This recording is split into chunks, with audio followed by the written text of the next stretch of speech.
it is the biggest FU to the hockey gods, and they go, watch this, your team's cooked. And you need to put that shirt down, use it as toilet paper, buddy. I'm not a rocket scientist or something, but I feel like Stuart Skinner should be somewhere in this picture. I seen that too. He was in the corner. Hey, wait here. Right, like they all. Like, what is going on? That's a good shot. I like that. I had to, man.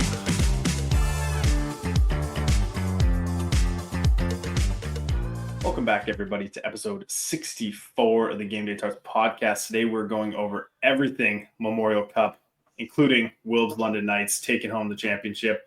But first things first, what we want to start off with here is for everyone that watches our podcast on a regular basis, we're super excited to announce that Colton in the middle, Daeden on the left, they're going to be starting a brand new Gameday Tarps, or GDT as we're calling it, live show. It's going to be usually in the morning, sometimes in the afternoon.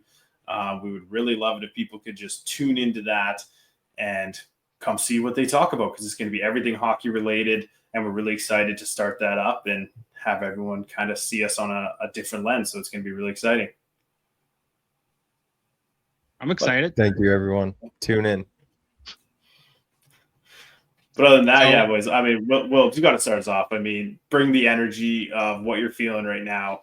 London winning, third Memorial Cup. Let us have it. I mean, you can't write a better story than what London has written over these past couple of years. The core started in 2021, 2022 with Cowan, Barkey, and Bonk, and it just built from there.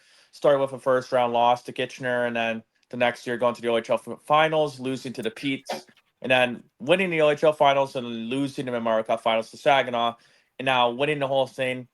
You can't write anything better than that, and I got a really big take that I would love to debate about. Obviously, you guys can chime in if you guys want to, but this could possibly be the best London Knights team we've ever watched in history with the Knights. This could be the best team. I have a couple of points to back up my case, I think, but obviously it would be debatable with 2004, 2005, 2016, because those were the two other teams that won the Memorial Cup.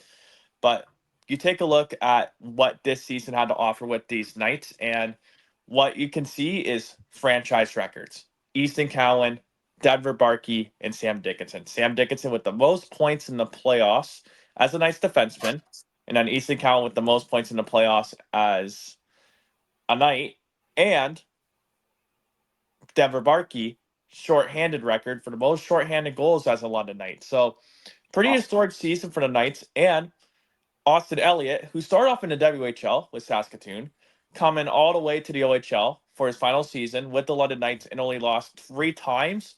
That's an insane stat. And those are like some of those key reasons why I think this year could potentially be out the 04 and 05 team for the best London Knight team of all time.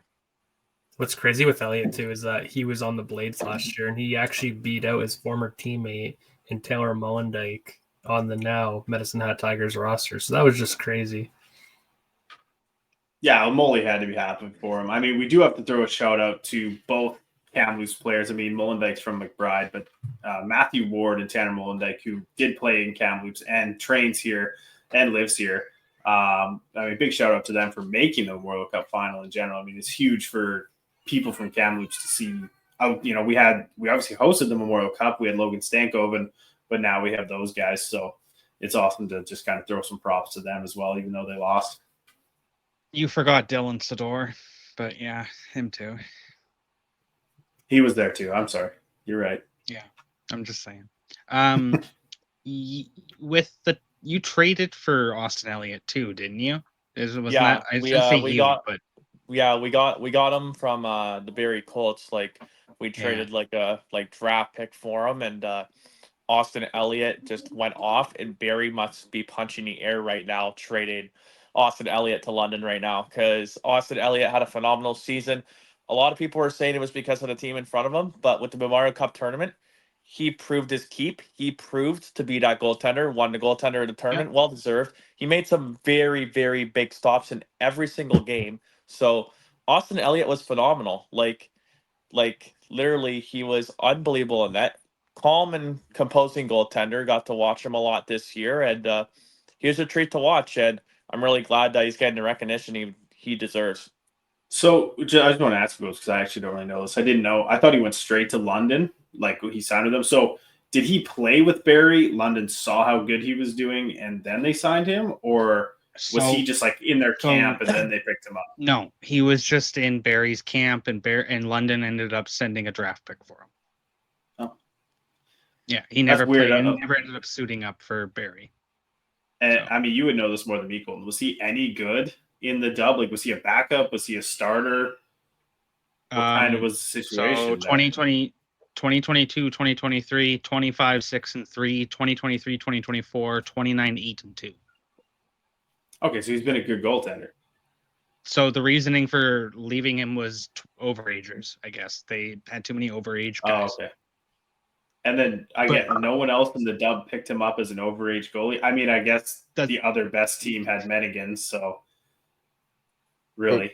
Before we get too deep into goaltending, are we going to answer Wilbs' question here, though? Well, they are like that. Because I was going to say that too. Well, okay, their defense. I mean, you have Brustevitz, Dickinson, and Bonk. That's maybe the best top three they've ever had, but are the bottom three the best they've ever had? That's hard to say. Their top say. I mean, their fourth line. Did they even play in the final? Like, it's hard to say a complete team when they're fourth. I don't even know. Like, obviously, when they were winning by 3 goals, they started to play them. But, like, in crunch time, the fourth line never got sent out even for energy or anything. So, but I don't know much about the 2016 team. I know what Kachuk was there. Marner was there. Right? Bouchard. Like, that's a good team, too. And you look at who they become. And look at their NHL success. That's what I'm going to say.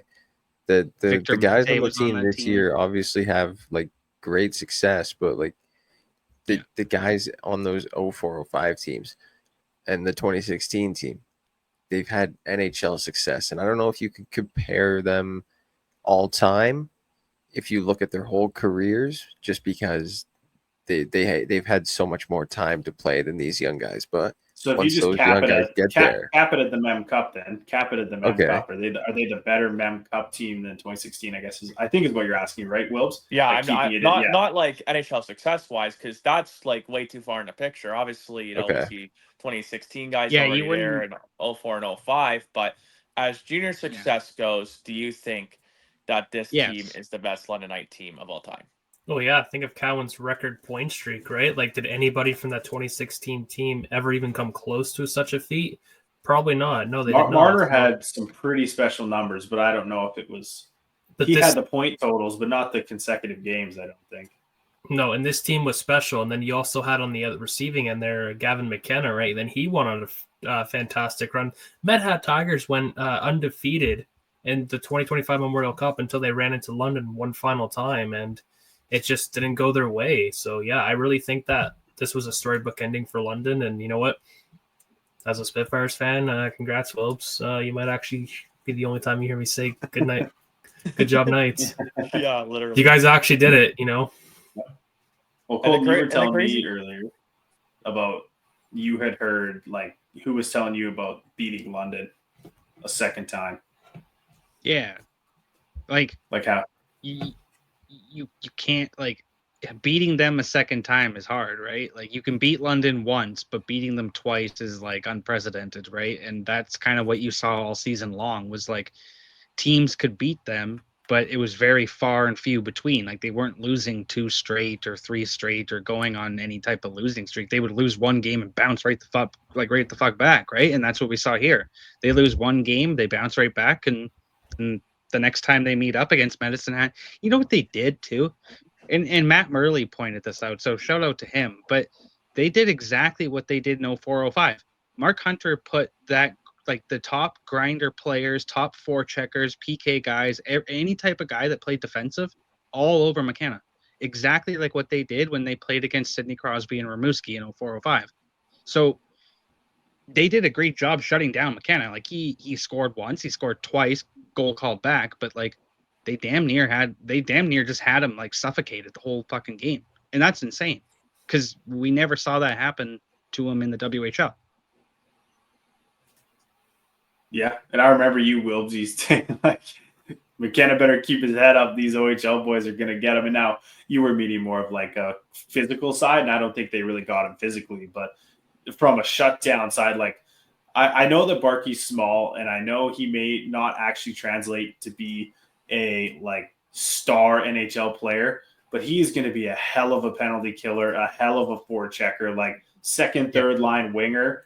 I think he's going to be a hell of a player. Like, okay, we just saw Yanni Gourde sign today for that 6-year, $2.3 million. Like, if he can hit prime Yanni Gourde in his career, like, that is by no means disrespectful. Like 65 to 70 points a year, PK specialist, hard forechecker, speedy, quick. Like, that's absolutely a respectable thing for Barkey to end up as, and I think that's where he could end up. Yeah, he's a dog on a penalty kill, and I was really glad to see him back in the Memorial Cup, getting some good ice time after that injury he suffered in the Western Conference Finals, and to see him get his groove back, I was like, oh man, I cannot wait to see how he does in the finals. He pots 2 goals in, and he's just a dog. He's a speedy forward, and it's gonna be exciting to see where his career ends up. And now, actually, I want to ask you: do you think that the MVP was correct? Was it Cowan for you, or do you think it maybe should have went to someone like Barkey, who not only was offensive but was just dominating defensively? Or do you agree with Cowan's? I honestly have to agree. Sure, there's a lot of players that you could give it to in the Memorial Cup, but Cowan was clutch in big time moments, and it showed in every single game except for that one game where they lost to Medicine Hat. But other than that, he was creating these plays, creating these clutch moments, and he needed to be clutch in the finals because the finals is such a big game, and Cowan was absolutely that in that final game. So congrats to him. Congrats to him for winning the MVP, but very well deserved on his end.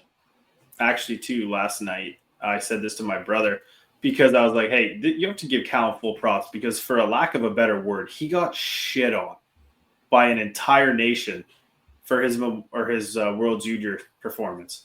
Right now, he was in the next biggest game of his career, a game he lost last year with all the nation's eyes on him, and he turned it up another notch. So you got to give him props like that, well deserved, because he could have folded, became a ghost, got in his own head, but the kid trucked on. So, but so did Barkey though. Barkey put the nail in the coffin yesterday, or was it yesterday?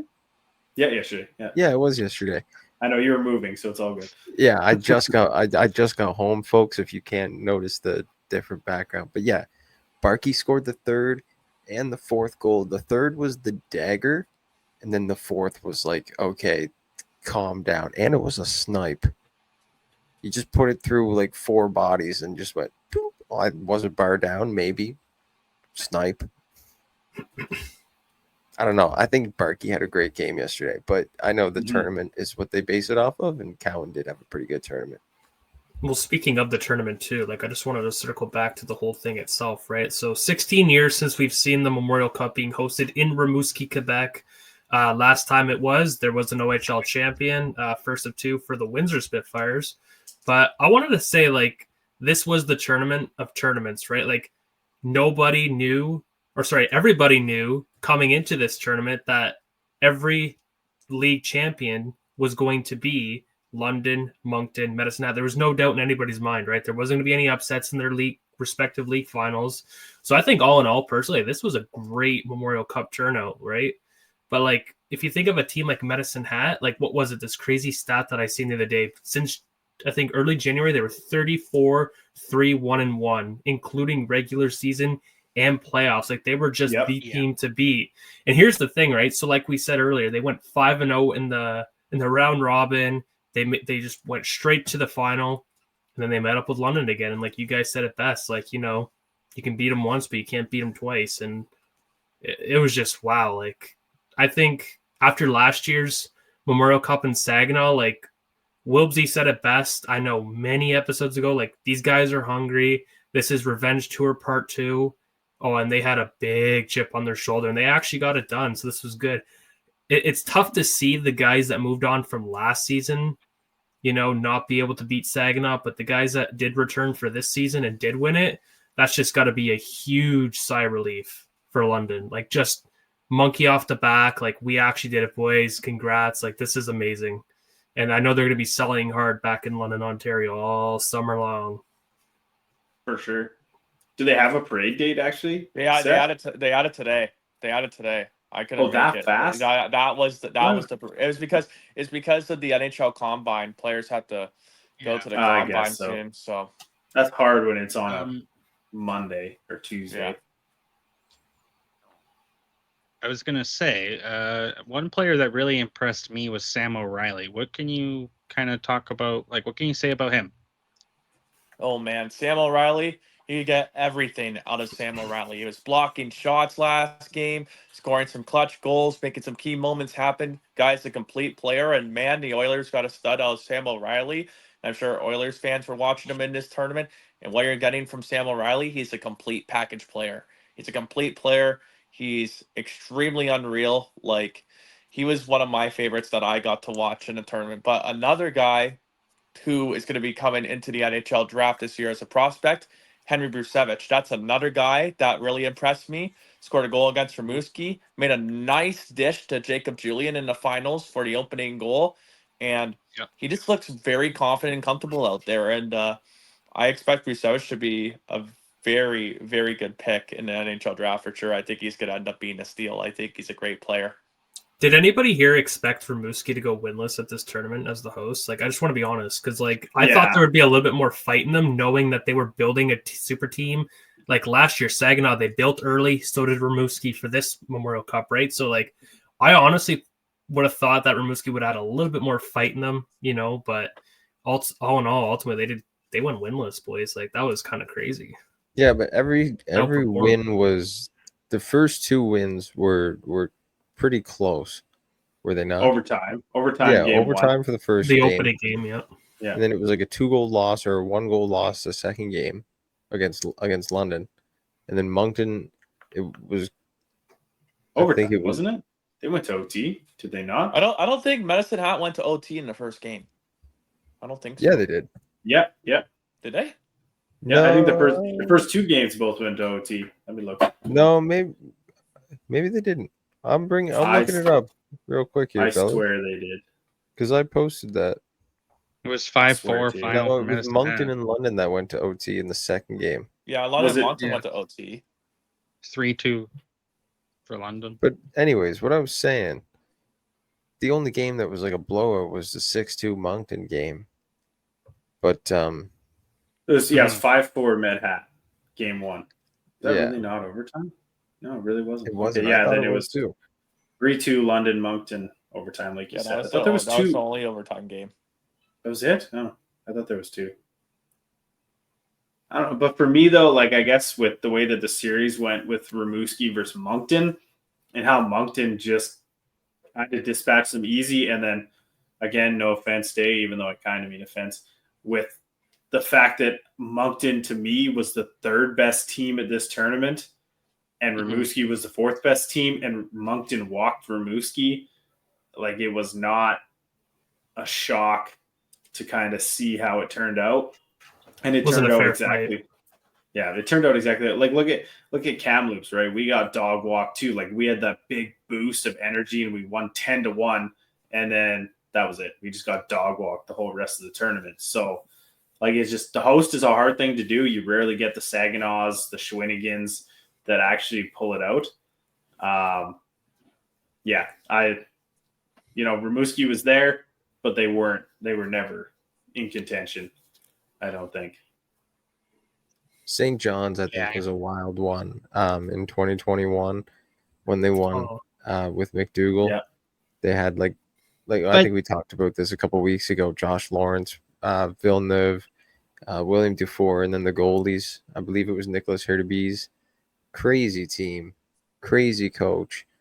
I think that was one of the best to do it. And that was because they built like a year in advance, right? No. Gardner McDougall took over this team. They might have built their team a year in advance, but Gardner McDougall took over this team with a month to go, and they lost in the first round. And then rest also had a lot to do with it too. They had a lot of rest before the going got.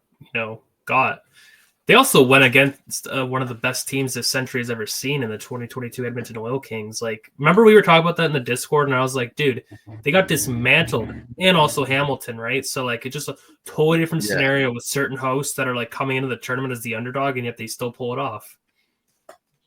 Yes, well, look at Quebec. I mean, Quebec coming to Kamloops wasn't a super team, but they were dialed. They were perfect systems. Here's perfect my hot players take. for the systems. They were dominant. Yeah. Dallas, I want your opinion on this. 2023 Kamloops Memorial Cup. Any team, either team that came out of the queue that year would have won it. 100%. So Halifax, Quebec, Q finals. But honestly, the team to beat, I think, going through the whole season was the 2023 Sherbrooke Phoenix, right? It was. They was fucking stacked, and yet Halifax dismantled them, right? Jakub Brabenitz, Milo Rollins, David Spacek, Joshua Roy, Tyson Hines, Spencer Gill, Ethan Gauthier. Good. They had a young Ethan Gauthier. Yes. Before and Halifax lost the Jacob Melanson, who now plays for. Jacob Melanson came in game 1, scored a hat trick in the first period, and then they went down 2-0 in the series. Halifax went on the road, won the next 2, came back, won game 5, went on the road, won game 6, then went on to take Quebec to 6 in the final. I was there, and then Jake Furlong threw up a pizza on the blue line, and oh gosh, the rest is history. Yes. I don't know. Would Halifax have beat Seattle? We're talking Dylan Gunther, right? Like Dylan Gunther, who was kind of invisible, but let's be honest, the real star for Seattle that year was Matt Rempe. Halifax had 3 guys that put up over 100 points. Josh Lawrence had 119 points. Alex Doucette had 115 points. Jordan Dumais was the only person in the CHL to have less points than Connor Bedard that year. They had a young Mathis Rousseau who was in his second year of his career, standing on his head throughout the playoffs. I think they would have done it. Fair enough. Would have been a friend of the show. Would have been a different beast. So, I wanted to talk a little bit. Hot take. Wanted to talk a little bit about McKenna, boys, and this is kind of a little bit tie in with the NCAA talk rumbling around out there. So he finally got a taste of the Memorial Cup. Okay, obviously it didn't go his way. Does that really get him to come back, right? Because let's circle back, right? Medicine Hat lost the host job for next year, right? So he's not going to have that opportunity.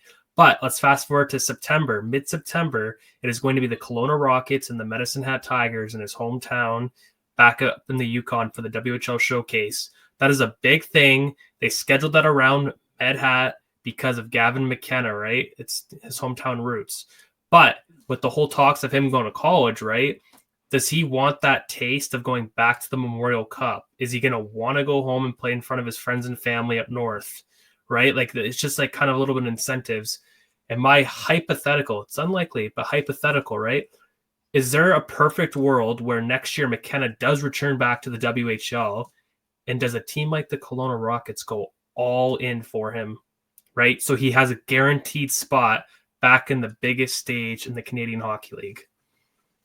Well, me and Colton talked about this earlier, and I think that it wouldn't take that big of a package, because he's either going to tell them I'm going to university or you send me to Kelowna. One, you get assets for me, and one, you get nothing. Yeah. So it works a lot like a player being in like an RFA status, right? Or having a no move clause or anything like that where there's stipulations attached to it, right? Like if Gavin wanted to, he totally could. But I mean, rest assured, everything is pointing to him leaving and going to the NCAA. So, yeah. And why come back to Med Hat too? Like, there's going to be no Molendyke, no Bryce Pickford on the point, right? Molendyke's making Nashville. He's making Nashville. Barry Trotz dismantled that roster. Molendyke's playing for the Preds next year. There's no way he doesn't at least start with them. I don't know about that. I think so. He dismantled them. But there's going to be no Weisblatt. Lidstrom, at the very least, is going to be with the Cleveland Monsters. Not Russia gone. Yeah, Lidstrom's going to MSU. But yeah. Or Lidstrom's going to Talking about MSU. Andrew Basha, I want to bring this up really quick. I know you guys don't care about this at all, but to me this is kind of wild. I saw an interview on Twitter of Andrew Basha doing a full warm-up interview on the ice in French with RDS, and he was fluent in French. Oh, good for him. Yeah, Nice. apparently his mom put him in That's like nice. French immersion since like or like elementary school. But either way, it just came out of the blue. I heard you guys mention Andrew Basha. I was like, Who's a huge beauty. was- They put a mic on him on the bus. He's so funny. But I did watch their mic'd up things. yeah, back to what you're saying about McKenna. I mean, Well, that's perfect, right? There's no incentive for him to come back next year to the Mad Hat Tigers. They're going to be just a totally different team, right? They're not going to be competitive. The only way to keep him around is to make sure that they're guaranteed him a spot on a contender next year, whether it's, next year's WHL champion that's gunning for it, or if it's going to be the host. But like, will money talk, right? He doesn't care about being on the big stage. This is, light work for him, right? He might not even care about a Memorial Cup as much, right? But money can talk. Perhaps, and he wants to go play at the next level in pro hockey, so he might just go the NCAA route. It's definitely something to think about, gents. I just thought it'd be interesting. Like, what if Kelowna were to be able to pull something of this magnitude off, this kind of deal, to get McKenna to play for the 2026 hosts? Just imagine freaking McKenna and Igidla at the Memorial Cup spotlight, because Igidla will be back in Kelowna for sure, because he was out for the year. So. Do you know how many times I would have to see that team light the fuck up and light the Blazers the fuck up? Good isn't lord! It 8 games? 8 on the year. Isn't that how many they play? Yeah. Yeah. You guys, you'd only have to watch 4 or 5. I'd go to all of them just to watch the dumminess. Which one of you Kamloops boys here listens to the Blazers play-by-play on radio now? Just show of hands. Oh, when I'm in the car. Well, if you're ever watching the replays too for the Kelowna announcer, the Rockets, he goes, "Scores!" And I'm like, Colton, you're gonna be hearing that a lot, man, when they come to town, if that were to happen. If it happens, yeah. He'll probably be sitting right up in the press box next to Colton going. He's a couple seats down from me, so yeah, you're not wrong. I do feel like it's gonna be a small percentage that Gavin McKenna's back in the Western Hockey League, but we'll see. Like, I know there's a lot of big names going to the NCAA now, so it's like, well, and when we see these big names, because like we've seen Henry Muse, we've seen Jack Ivankovic, we've seen Jackson Smith, and then we're just like, okay, who's going to be the next big guy gone? Who's going? So Jackson Smith was not confirmed yet, though. But yeah, it's not confirmed yet. No. How crazy everything just flipped on a dime, right? We are now seeing the second side of this coin, right? At first, when this whole NCAA, CHL, talks were going on, it was all the NCAA players like, "Ooh, let's go play in Canada. Let's go play for the CHL." Now it's flipped, roles reversed, and now we're seeing all these CHL players jumping ship to go play NCAA. So it's just crazy how is this really going to affect the league now? Like, what a major con. I've talked to a couple people over the weekend because obviously the Cole Reshny and Keaton Verhoff news kind of was league shattering for the WHL. Everybody was kind of like, "Oh fuck, here we go," right? Like, and now here comes the mass exodus of players. But watch there you go. She'll chew you up. All right, that's how we get copyright strike. Stop. So now with this beautiful voice, it's gonna be interesting. Like, the one individual that I talked to told me, like, we're not going to know, and Jeff Merrick even reiterated this too, so it might be the same fucking guy, but we're not going to know what's going to happen for like 3 to 5 years, really. Like, there's going to be so much change and stuff over the next year, right? Like, just look at what's happening right now. So like, but I mean too, here's the flip side of it that we haven't seen yet. We are going to get an unreal influx of 16 and 17 year olds, like the Dylan Larkins and stuff like that. Like, they're going to come up here for their 16, 17 year, and then they're going to go down after the draft and they'll go play for their couple of development years. And then like by 20, they'll be in the NHL. Where did you pull Dylan Larkin out of? I just picked an American kid, random American kid.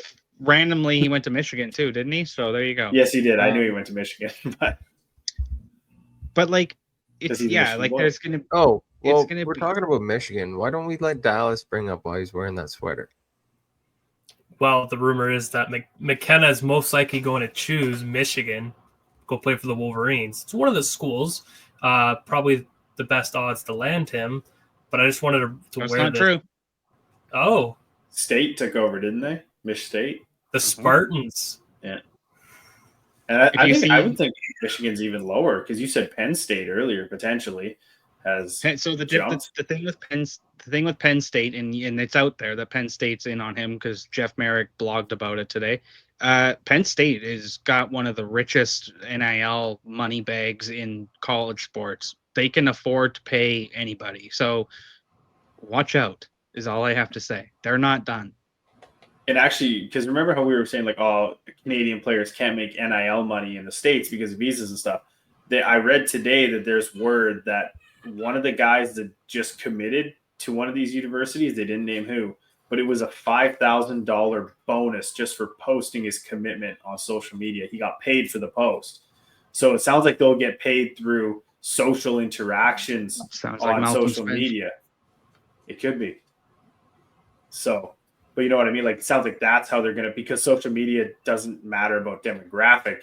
It's about, basically they're sponsoring his post in a sense, right? So Gavin McKenna's social media is about to quadruple like Livy Dunn, and he's going to get $1.2 million and 150 videos a week. He's going to be did you guys see? Did you guys see the video that the QMJHL CEO Mario Cecchini put out earlier this week, saying about how they were asking, like, if things go south, could you basically pay players to play here? And he was I was with Jeff. Yeah. No, we can't pay them to play here, but we can offer them sponsorships and incentives, because it would go against the scholarship and the educational process of the CHL. So, but they said sponsorships are 100% doable. So keep an eye out for that in the CHL. Ask the Michigan Fab Five about the rules of getting paid as an athlete. Those guys are making $10 million a season. Who? The Fab Five basketball Michigan freshmen. Oh, if you start allowing CHL teams to like pay players, though, like it's just going to end up being like who has the London Knights pockets. Yeah, but that's kind of how it is, because how is Kelowna never really bad unless they intentionally want it to be like this year? How is London never really bad? So flip question: because they have money. Our owner is one of the richest people in Canada. Yeah. So how come we flutter out every year? Because he pays NHL players salaries. He can afford to. He's a billionaire. So, but like he prioritizes his NHL team, which makes sense. He literally, Daryl Sador runs the Blazers here as the only owner in town. Like, we know this. Sador is like the one who does everything. It's not a Ginla. It's not Shane Doan. It's not Niedermeyer. It's not Gillardy. Yes, Gillardy's the main owner, but he doesn't even think about Kamloops until they're drafting in the 7th round, and he grabs whoever's left from Kamloops. But you know what I mean? Like, the Hunters are invested in London, in the London Knights. That is their business. That is what they own, the entity. They want it to be as successful as possible. I don't know who the Kelowna owner is, but I know that he does Bruce Hamilton. Crap ton. Well, Bruce Hamilton. I don't know what he does or if he owns anything else, but he's also their GM. Exactly. So, and how many times have we actually seen Kelowna, this pick, that pick, and cash considerations? It comes up a lot in Kelowna Rockets trades. Considerations. I think there's a big difference too, because speaking of the Hunters too, like I think there's a difference between the business side of it more and then the developmental side of it, right? Because the CHL is a developmental league, right? But there are teams like London, wink, wink, that consider it more of a business venture, right? So it's probably why they're very successful than other teams. I have an idea. The business of hockey.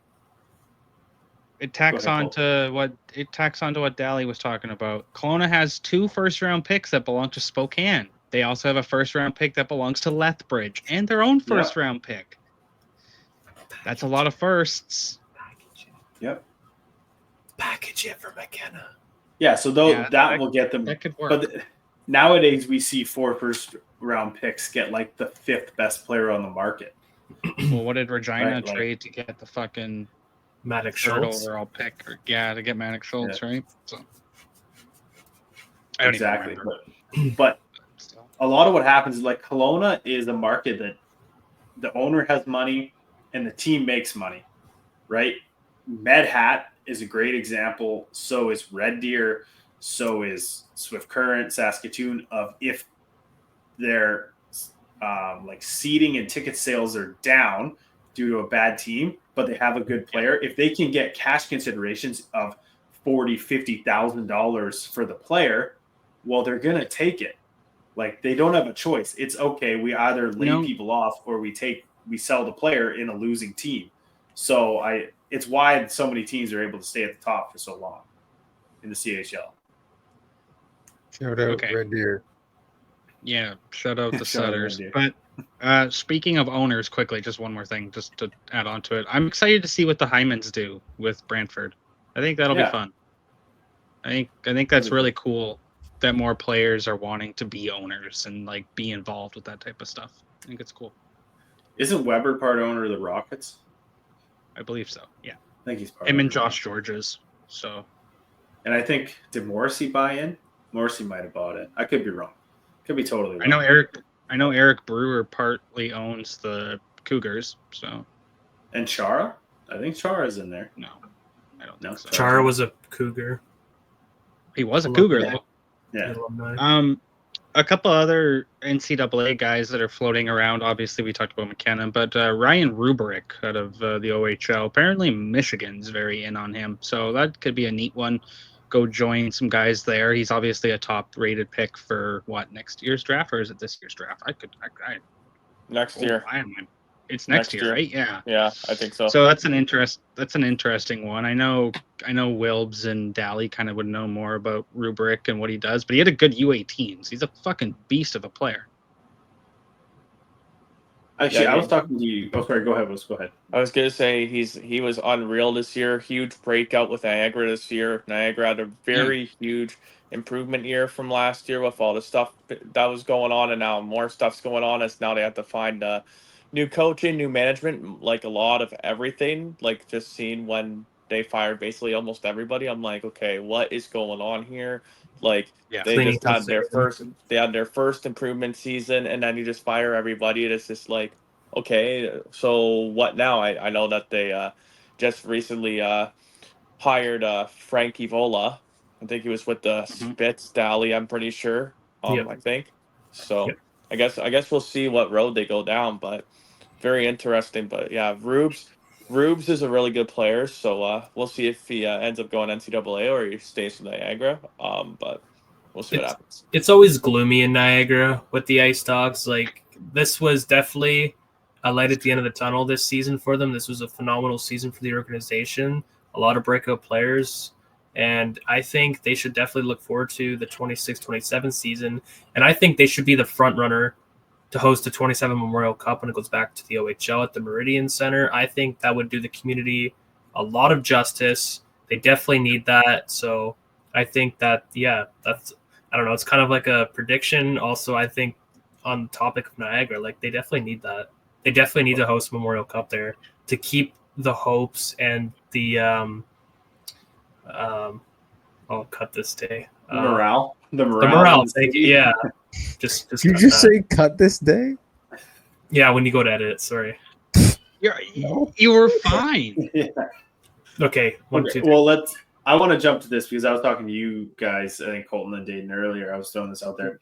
How many universities realistically have a shot of taking a Canadian kid out of the CHL if they're on a good team or they have a chance to be traded to a good team?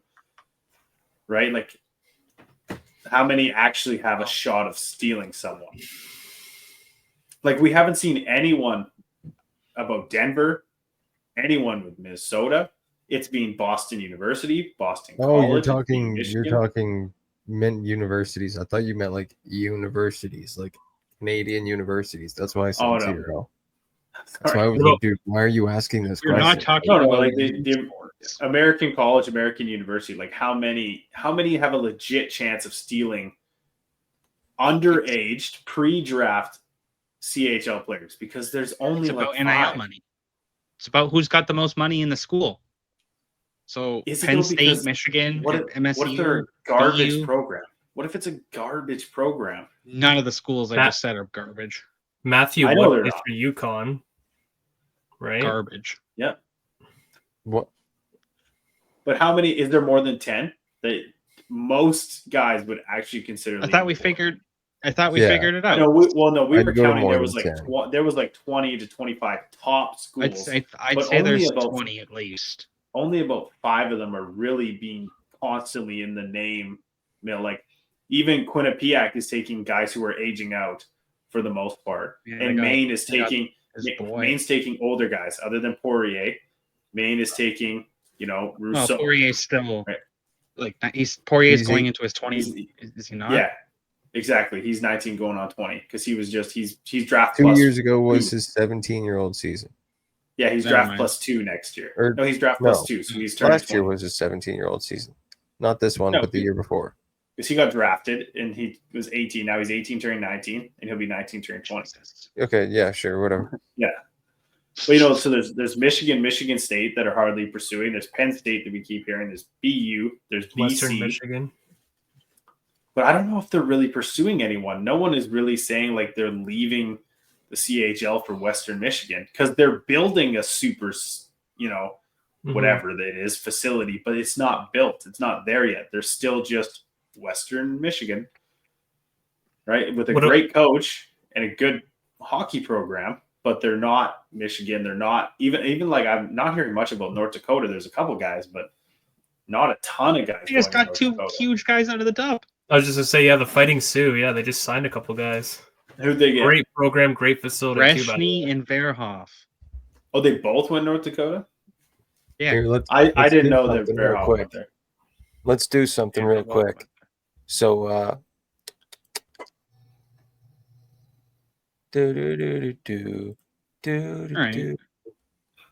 We're going to go down here, and you guys are going to tell me which schools you would actually commit to. All right? It's way too many schools. There's like 400, but yeah, sure. Of the top ones? Yeah, we can right here. This one, the first school right here. No. Who's that? Western Michigan? This is Air Force. Oh, well, we could go by standings. I'm on NCAA.com, and there's the year standing, so at least it's the good teams. Oh, come on now. Because dude, Air Force means that you don't get to do anything but go in the Air Force after you go to the school. So I would not go to Air Force. Oh, that's true. Might as well go play for Army, dude. Fellas. You know what I mean? Like send me to Navy then. No, I mean obviously as a guy who sucked at hockey, go win the Hobie Baker and then go to the Navy. I would sign anywhere. Yeah, see, that's what Navy, Army, Air Force. I wouldn't join any of them because you're locked in. Like that football player that got drafted by the Buccaneers, and he played for Air Force actually, and he petitioned to fulfill his Air Force commitments after his NFL career, and he got denied by the United States Air Force. So this is a hockey program. I know, but I'm just saying, like they do that to the hockey players, they do that to the basketball players. If you go to those schools, you're all right. Well, screw my idea then. Yeah, pretty much. Buddy, I'll sign anywhere that doesn't have the name Ohio State Buckeyes. I'd go to Ohio State all day long. I'd still choose their hockey program's actually like not bad. I just go there to watch football games. I'm not going anywhere with my hockey career. I'll just be like, hey, I'll just sit in the bleachers and then I'll go watch football games. True. What about Day knows more about this guy, but Justin Carbonneau, however you say that name. But he's connected to Boston College, so Connected to Boston College. Not confirmed yet, but I think he might go. I think it would be a good fit for him. He'd get to play with guys like James Haggins if Haggins doesn't go to the NHL next year. It'll be a lot more competitive. A lot more competitive environment than what he's used to in Blainville. So, I mean, it would be good for his development, but it would suck for the fans of, the Armada. So, yeah, definitely. Take that as you will. All three of them? Well, I mean... Just kidding. Cedric Paquette played for them, and I loved watching Cedric Paquette play. They might have he was suspended every week for fighting someone in a bench or trying to fight fans. They might have 40, 45, 50 fans. They are 25, 30 minutes outside of Montreal. So it's tough for them to draw a bunch of fans. But I will say they probably get a couple thousand a game. They're probably around a 3,000 to 4,000 average. That's about it. Yeah, that's not bad. Just decent. It's average, I guess. Unless you're Halifax, London, or Quebec, you're usually not getting too crazy of an attendance. Fair enough. Isn't Blainville the Pro Hockey Life Center or arena? Yeah, I was gonna say It's actually a nice facility. So I drove by it the other day on my way home. Nice. Wilbs, I got a question for you. What's up? Easton Cowan said on his players only meeting interview with Frankie Corrado that that London is like the Toronto of the NHL. You think that's true? No. Honestly, I mean, how could it be true? Because, I mean, the Leafs lose in the playoffs, but the Knights win in the playoffs. So, I mean... I think he meant more the market type thing, maybe? Because you know how big London is? If you're talking to a team standpoint, absolutely not. Because Toronto hasn't won a cup since 67. That's a long time ago. Meanwhile, London has been creating history with their championships. But with marketing wise, I think that's what he was trying to get at. I don't think it was anything to do with the team standpoint. I don't know. But market standpoint's understandable because London's the biggest market in the OHL, and you could argue the biggest market in the CHL. They're just big. I mean, I would even argue though, it's not the same because Toronto fans turn nasty and just shit on their team, and it seems especially getting to know you more, Wilbs, London fans just seem to love the team through and through. The team doesn't do bad, regardless. Yeah, I know. Well, but Easton Cowan was getting flamed at the that's true. IIHF World Juniors, and Wilbs and the London crew because it wasn't a London market on the side. I know, but you know what I mean. It doesn't seem like the London fans are like Toronto fans, just because the team because they don't play. They're not the best team every year. They're not the best team every year. They are a perennial top team, but they're not always the best team. This is only their third Memorial Cup in history. No offense, but Blazers won 3 and 4 years in the 90s. Keep up here, London. But and they made 5 appearance in the early 90s, right? So that was more just a shot. Speaking of, Dale Hunter ties Don Hay for most Memorial Cup titles as a coach, so that's pretty cool. Yep. Great as Don Hay leaves the Blazers again. I know. Do you guys think that this is the icing on the cake for Dale Hunter to be the greatest junior hockey coach of all time, or do you think someone's still ahead of him? No, there's Hazer's still in front of him, buddy. Don Hay's still the GOAT. I don't even know if Don Hay's the GOAT, though. There's still some coaches from the 70s, 80s, and 90s that Punch McLean were just unreal. GOAT. So I don't know if a coach now can. Yeah, but dude, Don Hay's been coaching since he was there with Ken Hitchcock back in the day. He's been coaching for what 30, 40 years now. Just there when Color TV came on. Let's just put this in perspective, though, Dally. He's at 50 years coaching, and he has 3 Memorial Cups. That's pretty good. That's good. That's good. One with Vancouver too. Is it though? How many Memorial Cups do you have? Does he have 4 then? So he has 4. I have as many as Blazers fans have. Well, he won 2 with Kamloops and 1 with Vancouver in 07. Right. He has 3. So He's got Yeah. He's good. 94, 95, 07, baby. Yeah, Don Hay, still the greatest coach in CHL history. No debate. No debate. I mean, there's definitely a debate. Right. That's just biased. Is. There's There definitely is. Who I'm trying to think who else would even Mike Johnston, I guess. Like who else other than Hunter and Well, I would need a list of Willie maybe Desjardins, maybe No, I don't Kilray. think really. I mean, Kilray has the most wins in OHL history in Yeah, I guess regular. Brian Kilray. I don't think it includes playoffs. I think just regular season wins. Dale Hunter's just if like we're talking 100, I 200 guess away. no. Patrick Waugh, Yeah, that's what I was gonna say. Yeah, but like Waz up there. It's hard. There's too many chance years. There's and so too many different coaches. errors. So many good coaches. the chance that Patrick Roy heard when he was in Halifax that year for the finals, crazy. They showed him on the Jumbotron, and it was like, I can't say it on the podcast, but like, Just they were brutality. cursing out Patrick Roy the whole time, and I might have been one of them. That'll happen. Jay was in the stands, living up the life. Just one more thing I want to touch on is players that I was going to say players who impressed us, but players who just didn't like show up in the final game more so is like Ryder Ritchie, Casper Haltonen. Where were these guys? Like those are two guys that dominated, right? Like Haltonen fucking dominated the OHL playoffs. Ryder Ritchie did fantastic. Ryder Ritchie, I mean, he did fantastic anyways throughout the tournament, but still. Weisblatt. Yeah, Weisblatt too. Caden Lindstrom.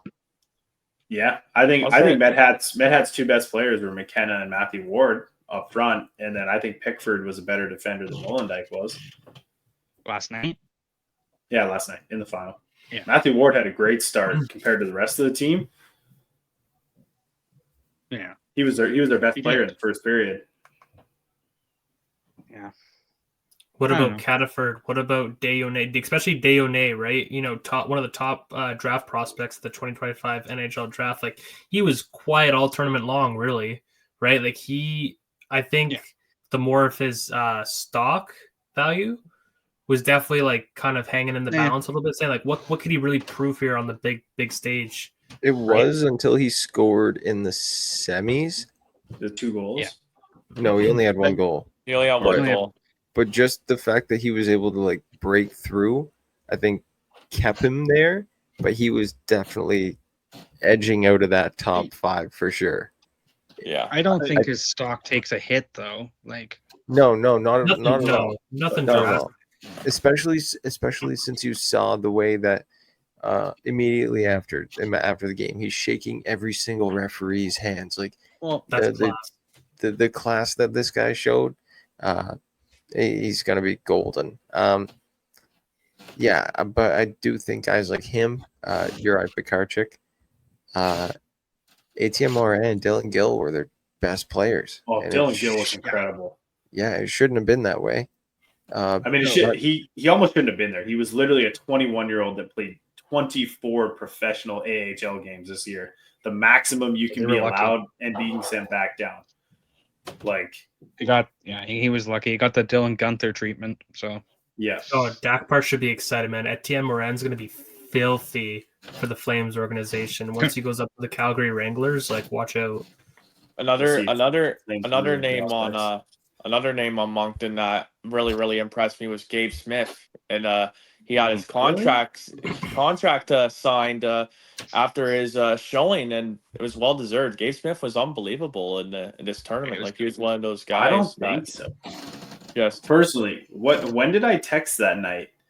I texted. I said, "You said number 9. Moncton needs to keep number 9 off the ice." Yeah, literally, he had 4 turnovers in a row and was not moving his feet. I was like, "What do they do?" And then he ended up costing them the goal. I think that cost them the game. And I was just like, "Oh, it's like the empty netter." It was the empty netter because he was lethargic and just not even trying out there. And I was just like, "What are they doing playing this number 9 out there right now?"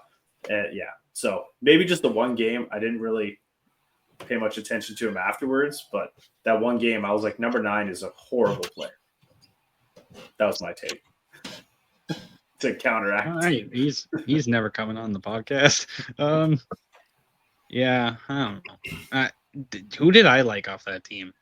Julius Sumpf. He was pretty good. Undrafted 20-year-old German kid. He's pretty good. He started Mercier. to show up. Sorry? Mercier. He led their team in points, number 10. Yeah, he won the most sportsmanlike award at the tournament. Yeah, but he also led Moncton in points. Yeah, he was pretty good too. Yeah. And I thought this was crazy. They had just said he was leading their team in points. They had the net empty. They had Smith out there doing nothing, and their leading point getter in the tournament was on the bench, not out there with the net empty. I was just like, I get that maybe in 9 out of 10 games, third liner is not going to be out there, but he's leading your team. He's just feeling some kind of hot at the tournament. You got to put him out there. You got to get your guy who's leading your team in points on the ice with your season on the line. I think Gabe Smith had he got the player of the game in the not the semifinal, but the clinching game against Rimouski, the final round robin game, and I think they're just hot on him. I think maybe Gardner McDougall thought he had the hot hand. He's 6'5". He's a big forward. You put him out there. I mean, he scored a clutch goal. But I mean, like you said, his effort might not always be there. London just knows how to shut down these guys who are just like, and they did a really good job at that. Like, it wasn't just their offense. Like, obviously, they had to because I was very surprised of how many goals they were scoring at first with this. Because first they score 3 against Rimouski and then 3 against Moncton and only 1 against Madison. I'm like, okay, well, they're gonna obviously it's gonna be close games, but they're a heavy scoring team. And then the semifinals come around.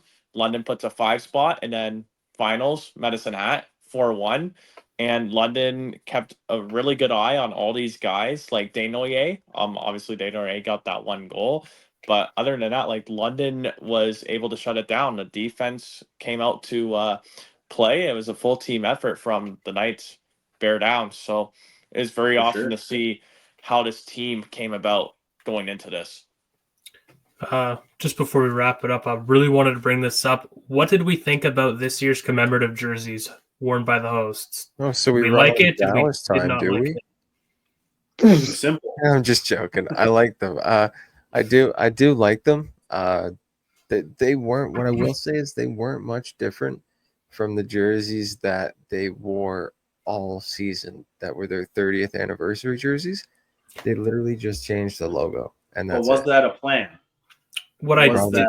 Probably. Yeah, probably a plan all year, I would think. So they basically just replaced it on their 3rd jersey, which fans were used to. Yeah. New logo. What I did like, though, if you kind of caught it with, a good glimpse at it, the font that they were using, the lettering was from their early 2000s iteration of their jerseys, in the 04 era with Sidney Crosby. The numbers on the jerseys looked really crisp, very bold italic from the early Rimouski iterations. That was pretty cool. And they were using the light blue as well. Yeah. Those name bars were crisp. They definitely could have done a little bit better job, but it's still great nonetheless. But I think if we're going to rate them sooner or later, they're definitely going to be lower on my list because the last few Memorial Cups, the teams came out flying with some really nice tarps. So yeah, there's a lot of good ones. A lot of good ones. So the scale starts Kamloops at 0. And then who's at the top? You can get off this podcast right now, brother. Dude, are you kidding me? I'll still say that one of the worst jerseys I've ever seen. One of the nicest. Boss man. You'll never change my mind, buddy. I would buy one and burn it just to not. Well, you're not getting your filthy little hands on mine, then, buddy. You're staying free and clear. You stay away. I love those jerseys. So awesome.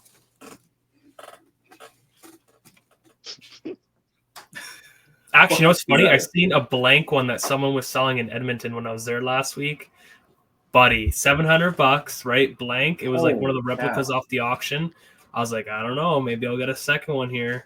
That's some expensive. And I'll just taunt you. Oh, buddy, mine was $1,000. That's Connor Levis one I got? No. Somebody mute this guy, will you? For anybody that doesn't know what these idiots are talking about right now, They want your opinion. That's on clean. This Kamloops jersey. The striping sucks. The logo sucks. The dream catcher, the poppy, the Inukshuk, the feathers. How do you not like that, Ryley? No. Oh my Christ! That is terrible. One of the best Memorial Cup. That almost means nothing. Raced their eyes on, buddy. It means nothing to Kamloops. What do you mean it means nothing to Kamloops? Not for all that Kamloops has been forever. I mean, we're literally the Twin River city. It was nothing about our city, in my opinion. There was there's a lot of Indigenous groups in this city. Fair enough.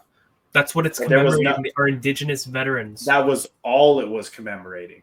There was no other commemorating of anything. That's my stick with it. How about this one, fellas? Remember you guys sent the video the other day in the chat, and you guys were it was Keith Getson getting absolutely rocked. And yeah, I like those. In game one in the opener. Yeah, I remember that. He got rocked into the boards. I did not realize that it was the Mooseheads playing until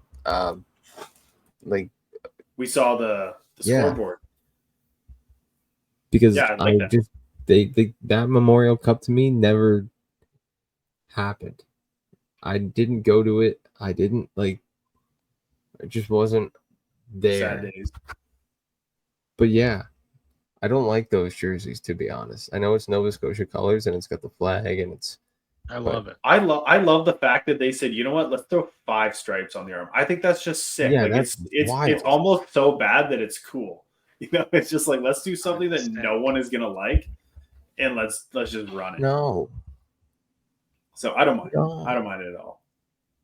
At least they did something different. It was cool. I like that. But I think that's it. Hey, gents, for our 2025 Memorial Cup recap. Let's give a congrats to Wilbs one more time. Congrats, Wilbsy. London Knights get the win.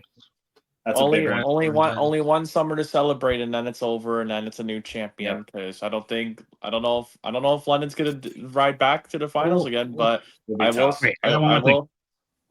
will say that Windsor has a really good chance next year. I'll say that.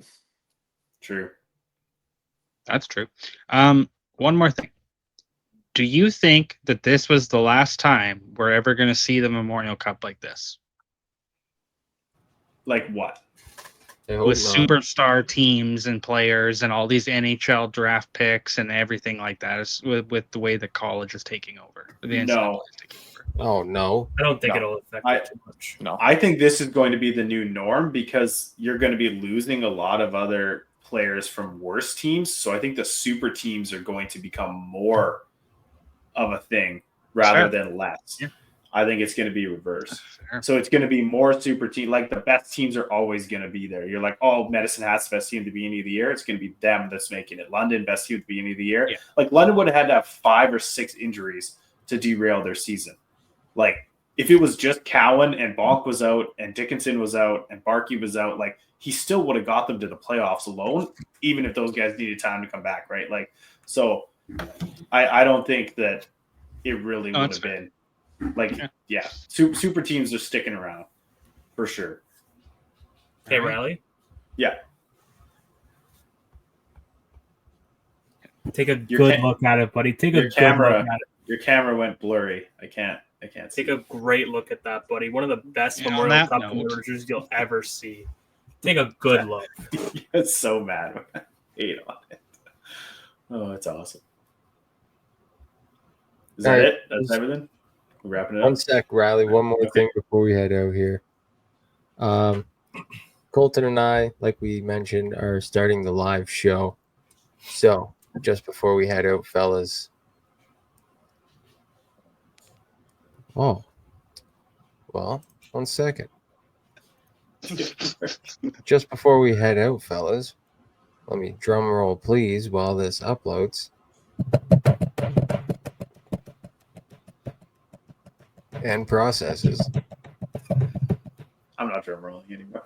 You can just cut this out. Put the crickets in.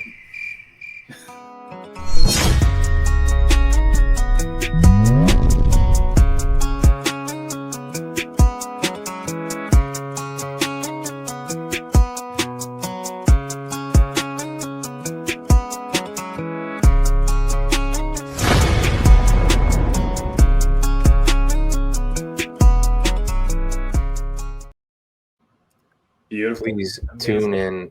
Me and Colton are going to be tuning in, are going to be streaming on X, Instagram, YouTube, Twitch, I and believe, Twitch. and YouTube. Yeah. So let's keep Absolutely. it pumping here, fellas. Ryley, anything else? No, I just want to say thanks to everyone for watching. Let's watch that live show. It's going to go crazy, I think. And yeah, we'll see you guys in episode 65 of the Game Day Tarps podcast.